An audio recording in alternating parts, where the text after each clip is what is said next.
Aujourd'hui, nous revenons sur une affaire tragique qui continue de secouer le monde du football et au-delà, la mort brutale de Diogo Jota, attaquant portugais de Liverpool, et de son frère André, survenu dans un terrible accident de voiture en Espagne.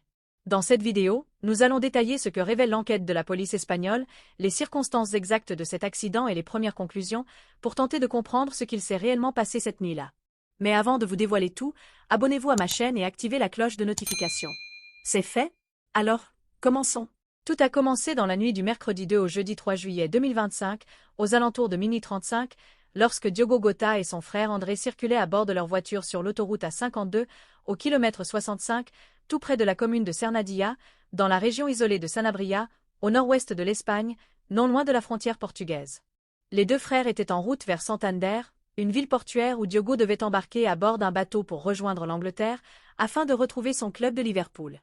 Ce détail a son importance, car selon les informations recueillies par CNN Portugal, il lui avait été déconseillé de prendre l'avion, en raison d'une récente opération au poumon qu'il venait tout juste de subir. Ce voyage, initialement organisé pour sa convalescence et son retour au football, s'est transformé en un cauchemar absolu, scellant le destin de deux frères qui partageaient tout, jusqu'à leur dernier trajet ensemble. Dès les premières heures qui ont suivi le drame, la Guardia Civil a ouvert une enquête afin de faire toute la lumière sur les circonstances exactes de cet accident qui a coûté la vie à Diogo Jota et à son frère André. Selon les premières constatations réalisées sur les lieux, tout porte à croire qu'un éclatement de pneus serait à l'origine de la perte de contrôle du véhicule. La Lamborghini dans laquelle voyageaient les deux frères aurait ainsi dévié de sa trajectoire lors d'un dépassement, avant de terminer violemment sa course dans le terre-plein central de cette autoroute à 4 voies. Pour l'heure, la police n'a pas communiqué d'informations précises concernant la vitesse à laquelle roulait la voiture, mais aucun excès manifeste n'a été relevé dans les premières analyses. Tout semble donc indiquer qu'il s'agit avant tout d'une défaillance mécanique imprévisible, et non d'une imprudence ou d'une conduite dangereuse, ce qui rend cette tragédie encore plus cruelle et injuste. L'accident a aussitôt été suivi d'un incendie d'une violence inouïe, qui a entièrement embrasé la voiture avant même que les secours n'aient le temps d'intervenir. Selon Zamora 24 Horas, le média local qui a été le premier à rapporter la terrible nouvelle, ce sont les plaques d'immatriculation qui ont initialement permis aux enquêteurs d'identifier le véhicule comme appartenant à Diogo Jota. À leur arrivée, les pompiers et services d'urgence ont été confrontés à un spectacle absolument tragique. La Lamborghini n'était plus qu'une carcasse calcinée, méconnaissable, et les deux corps retrouvés à l'intérieur étaient eux aussi totalement carbonisés, preuve de la violence extrême du choc et des flammes. Ce sinistre tableau a bouleversé même les équipes de secours sur place, tant il témoignait de la brutalité de cet accident et de l'horreur des derniers instants vécus par Diogo Jota et son frère. Une fin atroce pour deux jeunes hommes dont la vie et les rêves ont été littéralement consumés en quelques minutes. Face à l'état des corps, littéralement carbonisés par l'incendie, il a été impossible pour les enquêteurs de confirmer visuellement l'identité des victimes. Il a donc fallu procéder à des tests ADN pour lever tout doute. Les dépouilles ont été transportées à l'Institut médico-légal de Zamora, où les médecins légistes ont immédiatement lancé les analyses génétiques. Ces tests ont rapidement permis de confirmer la terrible évidence. Les corps étaient bien ceux de Diogo Jota, l'attaquant vedette de Liverpool, et de son frère André Felipe, qui évoluait lui en deuxième division portugaise à Penafiel. Une conclusion douloureuse, mais nécessaire pour pouvoir informer officiellement les familles et enclencher les procédures funéraires. Cette identification scientifique est venue sceller définitivement le sort tragique des deux frères, mettant un terme aux moindres espoirs d'erreur ou de confusion.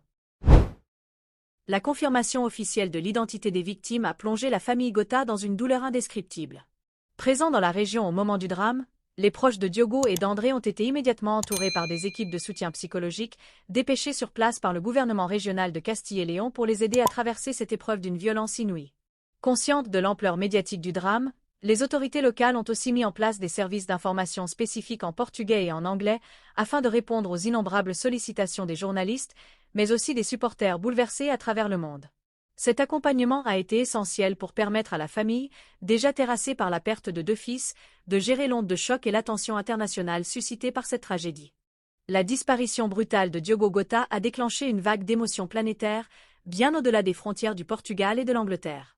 À seulement 28 ans, il venait tout juste d'atteindre l'un des sommets de sa carrière en remportant la Premier League avec Liverpool lors de la saison 2024-25 et s'apprêtait à continuer d'écrire l'histoire glorieuse des Reds, mais aussi de la sélection portugaise, dont il était devenu un pilier. Son frère André, âgé de 25 ans, poursuivait lui aussi son propre rêve sur les pelouses portugaises, prêt à tracer son chemin dans le football professionnel. Cette double tragédie a ému tout le monde du ballon rond.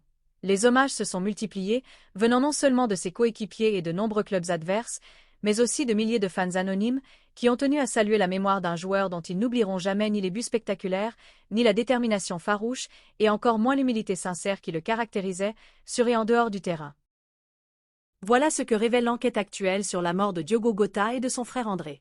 Un simple éclatement de pneus, un terrible concours de circonstances qui a tout emporté.